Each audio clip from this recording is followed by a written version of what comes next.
while a couple of Bachelor in Paradise contestants have spoken out about what they did and did not witness on the set prior to production being shut down, it looks like others are keeping mum. Robby has announced that he has no comment in perhaps the most tasteless way imaginable, and he's getting major backlash for it online. "What happens in paradise, stays in paradise," he tweeted, adding the hashtags no comment and bip4. Dude, given speculation about what happened, that reads like a borderline rape joke. Not cool. It would be a fine response if people were asking who drank the most or whether there was an orgy or about basically anything else but what sounds like a sexual assault. But because people are very much talking about sexual assault, there is no excuse for appropriating the Vegas slogan for this. Maybe he's just thinking of this as a scenario of cheating. Corinne does have a real-life boyfriend now, after all, and not wanting to tattle. But nobody shuts down production because somebody stepped out on their significant other, or we wouldn't have reality television at all. And heck, if Robby was there, maybe from what he saw things didn't look that serious. But Robby should know that people are talking about consent and sexual assault, and he shouldn't have such a light-hearted tone about it. Especially if he isn't going to clear things up or whatever. Have some class, dude. There's only so much that we know so far, but allegedly Corinne Olympios and Mario Jackson began hooking up in a pool after spending all day drinking.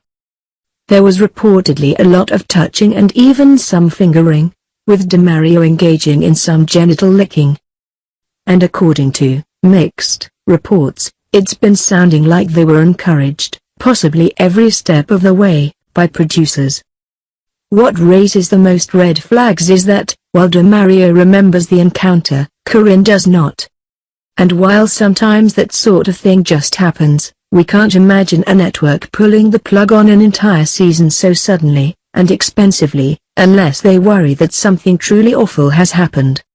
So far, no one is seriously accusing Mario or Corinne of any wrongdoing. And that includes Corinne not blaming Mario. They were both super intoxicated. It's been sounding like, at the bare minimum, the producers and crew should have intervened and ushered them back to their respective rooms.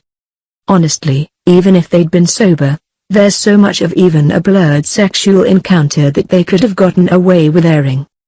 But when intoxication is a factor, consent is not, and any responsible bystander should have separated the two until they slept it off. Some of the contestants, Robby included, must feel frustrated over being sent home. Some might even blame their pool partying co-stars. But there have been suggestions that the producers wanted something like this to happen, believing that the hookup would lead to higher ratings. Corinne Olympios' wild reputation would make her the perfect character for them to steer into thotting it up in the pool, right? If that's really what happened, then not only is it shameful, we'd say that getting two people drunk so that they'll bang on camera is every bit as vile as getting them drunk so that they'll bang you, but it backfired spectacularly. Because it sounds like there's basically zero chance of this season of Bachelor in Paradise happening. As for what happened, we may not ever know the whole story, but for any investigators involved, we're sure that the cameras caught plenty of evidence. Honestly, we'd love to find out that this is just a minor sex scandal with no foul play and maybe just a producer who misunderstood the situation and freaked out a little. And if that's the case, Robby Hayes' tweet would almost be justified. But it would still be a tone-deaf response, given that fans have heard that the situation is worse than that, and that the outcome is far from certain. Robby needs to get his act together and be less flippant if he wants fans to put up with him enough to continue his reality career. End rant.